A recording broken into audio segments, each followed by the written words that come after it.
आज पूरी दुनिया में सबसे ज्यादा किसी शब्द की चर्चा है वो है नेटो यानी नॉर्थ अटलांटिक ट्रीटी ऑर्गेनाइजेशन। आज हम जानेंगे नेटो क्या है, कैसे काम करता है, क्यों वर्तमान समय में रूस और यूक्रेन में युद्ध हो रहा है। युद्ध के तो कई कारण हैं, पर उनमें से एक कारण नेटो भी है। नेटो एक सैन्य गठबंधन है जिसकी स्थापना 4 अप्रैल 1949 को हुई। इसका मुख्यालय ब्रुसेल्स जो बेल्जियम में है। इस संगठन को बनाने का मुख्य मकसद सोवियत संघ से मुकाबला करना या सोवियत संघ के वर्चस्व को कम करना था। इसके शुरुआत में 12 देश इसमें शामिल हुए। ये देश हैं यूनाइटेड स्टेट्स, यूनाइटेड किंगडम यानी कि UK, France, Italy, Canada, Norway, Netherland, Belgium, Denmark, पुर्तगाल, लग्जमबर्ग, आइसलैंड।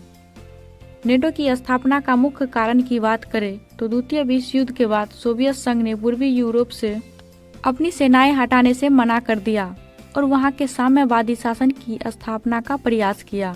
अमेरिका ने इसका लाभ उठाकर साम्यवाद विरोधी नारा दिया और यूरोपीय देशों को साम्यवादी खतरों से सावधान किया।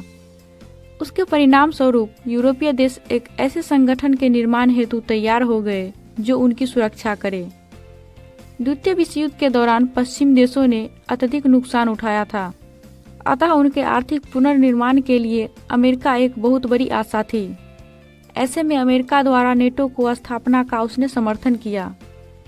सोवियत संघ का 1991 में विघटन हो गया। नेटो का मकसद तो पूरा हो गया, मगर नेटो फिर भी बना रहा और अपना विस्तार करता रहा और आज नेटो में 30 देश शामिल है। इसमें से कई देश रूस के पड़ोसी देश हैं।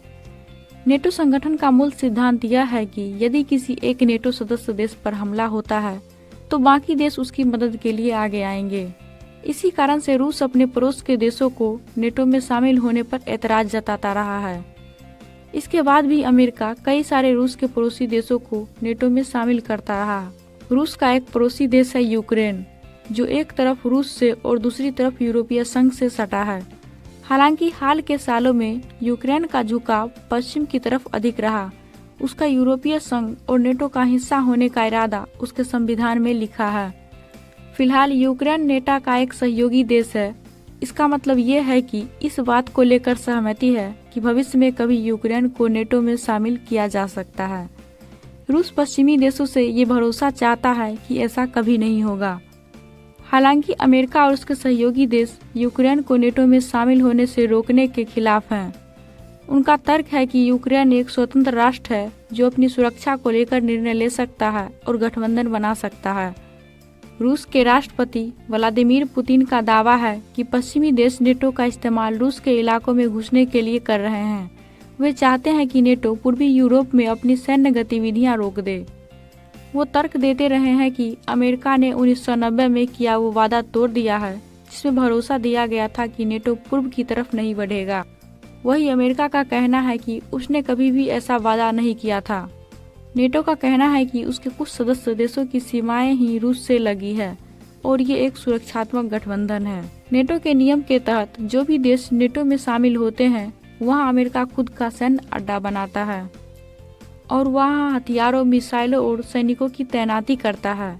रूस को इसी बात से परेशानी है। उसे ये लगता है कि उसके पड़ोस में उसके बाद उसका दुश्मन मुल्क आ जाएगा, उससे उनकी सुरक्षा को खतरा है। यही कारण है रूस बार बार अमेरिका से ये रिक्वेस्ट करता है कि नेटो सदस्य देशों में यूक्रेन को शामिल न करवाएं और यूक्रेन से भी कहता रहा है कि वो नेटो में सदस्यता न लें। लेकिन वहां के राष्ट्रपति वोलोडिमीर जेलेंस्की नेटो में शामिल होने के लिए बार बार प्रयासरत हैं और वे अमेरिका के उकसावे में आकर रूस बयानबाजी करने लगे। काफ़ी एग्रेसिव हो गए रूस के प्रति और इसका नतीजा ये हुआ कि 24 फरवरी को रूस ने यूक्रेन पर हमला बोल दिया।